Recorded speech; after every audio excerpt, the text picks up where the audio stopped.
Banding. Terima kasih Tuan Speaker. Saya tidak akan berujar panjang, straight to the point. Pertama sekali saya ingin menyentuh tentang P01 Pejabat Menteri Besar dan SUK, iaitu di bawah tajuk 14007 projek khas Perpustakaan Jaya Supermarket. Saya tertarik dengan projek ini dan saya kira ini adalah satu projek perintis di mana kita nak buat perpustakaan awam di tempat awam, tempat yang menjadi tempat orang awam. Saya tak pasti sama ada ianya telah pun berjalan atau tidak. Ini di kawasan yang berhormat Pergi Kasing.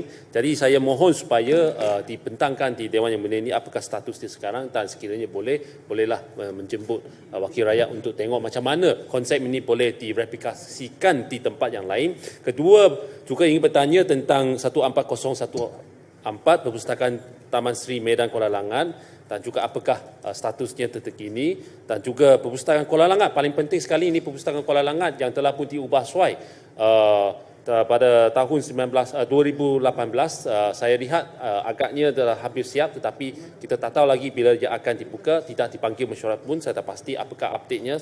Jadi saya mohon penjelasan. Kemudiannya PK18 IPR SMUE 27.5 juta ringgit. Saya memohon supaya pembayaran itu dilakukan, janganlah buat macam dahululah dengan pakai ceknya apalah, dengan kena pergi tekan ATM, tekan wang dan sebagainya. Itu sungguh melecehkan, sungguh tidak digitalisasikan. Kita sejajar dengan konsep Smart Selangor, Smart State, Premier Smart State. Jadi kita boleh guna macam-macam platform ataupun portal pembayaran seperti e-tunai dan sebagainya. Dulu kita tak ada, sekarang sudah ada.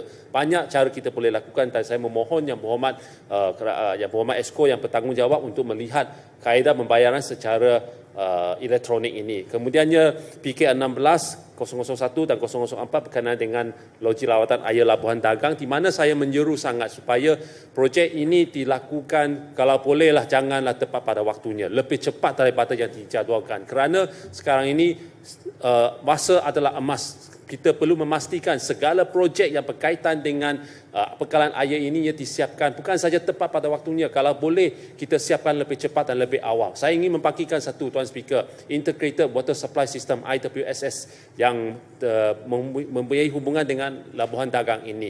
Sepatutnya pada 26 Oktober kontraktor yang dilantik perlu masuk ke tapak untuk menjalankan kerja-kerja penerapan dan kerja-kerja akhir. Tapi saya boleh difahamkan sehingga sekarang masih belum dapat berlangsung.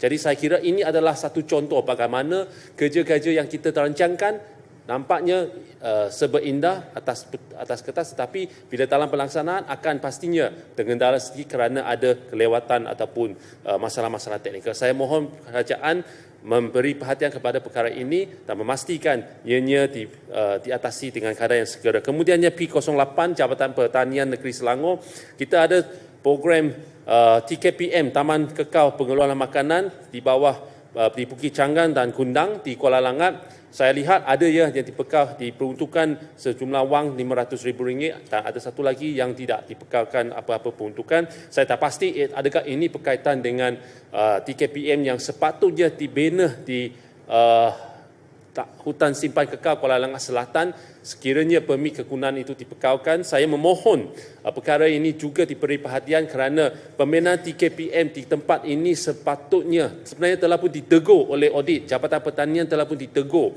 tetapi kerana Jabatan Perhutanan masih belum dapat menyiapkan kertas kerja ataupun kelulusan untuk memberi permit kegunaan kepada petani, maka ianya masih belum dapat difinaliskan ataupun dimuktamadkan pada masa sekarang. Saya dalam pertanyaan soal jawab telah pun mendapati bahawa kita masih boleh tunggu lagi.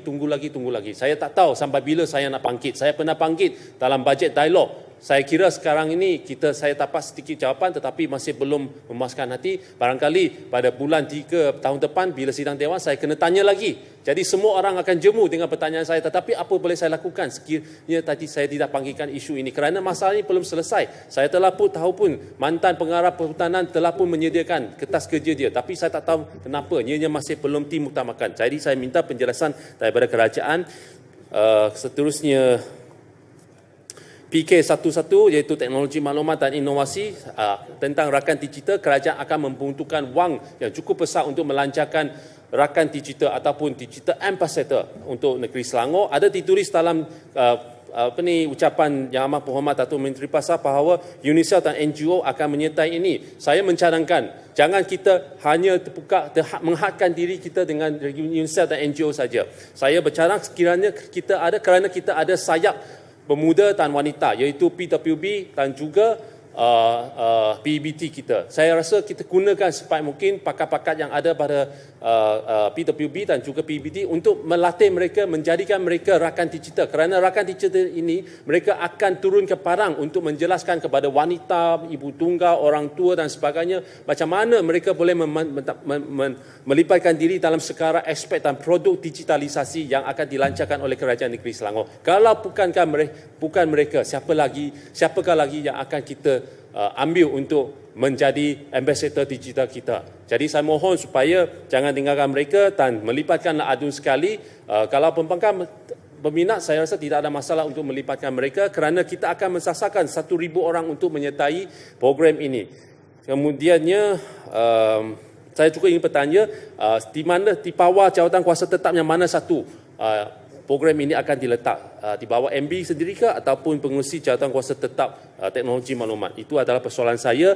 Kemudian yang paling akhir, P12 JKR Selangor. Saya selalu pernah bangkit, Yang Berhormat Pandan Indah, selalu saya bangkit tentang masalah jalan dan lampu di FT005. Saya berterima kasih kepada Kerajaan Persekutuan kerana semasa tempoh PKP ini, Kerajaan Persekutuan semasa zaman Pakatan Harapan telah pun menuluskan peruntukan sejumlah 1.4 juta ringgit untuk menyelenggara semua masalah lampu jalan. Bukan saja di kawasan Dun Panting tetapi Dun Sijangkang dan juga Tanjung Sepat, Morib, malahan sebahagian daripada Tengkil pun menerima manfaat ini. Saya mengucapkan syabas kepada Kerajaan Persekutuan Pakatan Harapan yang terdahulu. Tapi sekarang masalahnya berlaku di Lebuh Raya Persekutuan. Kalau kita membawa kereta di Lebuh Raya Persekutuan pada waktu malam, gelap gelita.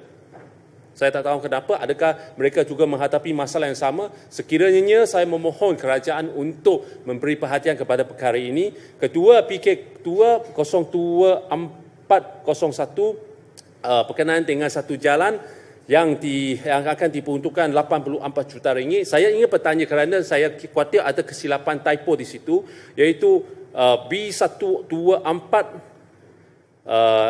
sebenarnya adalah di Kampung Sungai Buaya. Saya ingin bertanya apakah B124 ini sepatutnya, adakah B124 ini adakah ia sebenarnya merujuk kepada B126 Jalan Kampung Jenjarum, kerana tajuk itu sedikit mengelirukan. Dan jambatan yang dibina itu sama ada itu adalah jejantas ataupun jejantas atau flyover ataupun jambatan yang melintasi Sungai Langat, kerana kedua-duanya berbeza. Jadi we are talking about whether you're talking about B124 Jalan Kampung Sungai Buaya ataupun B126 Jalan Kampung Jenjarum. Kerana dalam buku itu dia tulis B124 Jalan Kampung Jenjarum. Kemudian B126 sebenarnya adalah Jalan Kampung Jenjarum. Saya mohon penjelasan di situ. Dan saya juga ingin bertanya, yang kedua, adakah projek ini akan bermula pada tahun depan? Sekiranya saya memohon supaya kita diberi putiran yang lebih terperinci, kerana selanjutnya JKR mempunyai projek pembangunan dia. Dan semestinya JKR pusat, JKR negeri dan JKR daerah dia tahu semuanya. Jadi saya memohon mungkin mereka menerima maklumat lewat dan kita pun akan dimaklumkan lewat juga. Jadi saya memohon supaya di peringkat pusat dan juga negeri, perkara-perkara berkaitan dengan projek-projek besar seperti ini, kita haruslah bermula dengan lebih awal, memaklumkan wakil rakyat lebih awal, menyiapkan ataupun menyediakan pegawai di peringkat daerah, di peringkat tempatan dengan lebih awal. Kemudian saya juga memohon maklum palas daripada kerajaan tentang dua projek yang ada di dalam buku bajet ini. Saya ingin mendapat maklum palas. Yang pertama 03401 Jalan Sungai Kelambu, Kenting Sanyen. Projek ini telah pun diperuntukkan pada tahun, kalau saya tak silap, 2018. Tetapi sehingga sekarang nampaknya masih belum siap lagi. Saya ingin bertanya apakah statusnya. Begitu juga dengan 04400 naik taraf laluan alternatif FT005 Jalan B60 ke Gamuda Cove. Saya lihat kerajaan melalui Jabatan Kerja Raya sepanjang masa ada menjalankan kerja-kerja penyelenggaraan. Saya ingin mendapat maklumat terperinci daripada kerajaan apakah seksyen-seksyen ataupun bahagian-bahagian jalan yang telah pun dilaksanakan projek-projek naik taraf ini, dan apakah perancangan kita pada tahun-tahun depan, kerana jalan ini sangat panjang. Barangkali apa yang kita buat pada tahun ini, tahun depan kita tidak perlu buat lagi. Barangkali apa yang kita buat pada tahun ini dia cepat rosak, tahun depan mungkin kena buat lagi. Barangkali apa yang kita perlu lakukan pada tahun ini tidak dilakukan, tahun depan teruk lagi, rosak teruk lagi, tetapi tidak disenarai dalam penurapan semula. Jadi kita perlu tahu sekiranya ada perancangan, maka kita boleh memberi input kepada Jabatan Kerja Raya untuk membuat perancangan yang lebih rapi supaya bahagian-bahagian yang memang diperlukan akan diberi perhatian dan tidak akan berlakunya ketirisan dan sebagainya. Jadi itulah sedikit sebanyak ucapan daripada Banting. Saya mohon menyokong usul pembangunan ini. Sekian, terima kasih.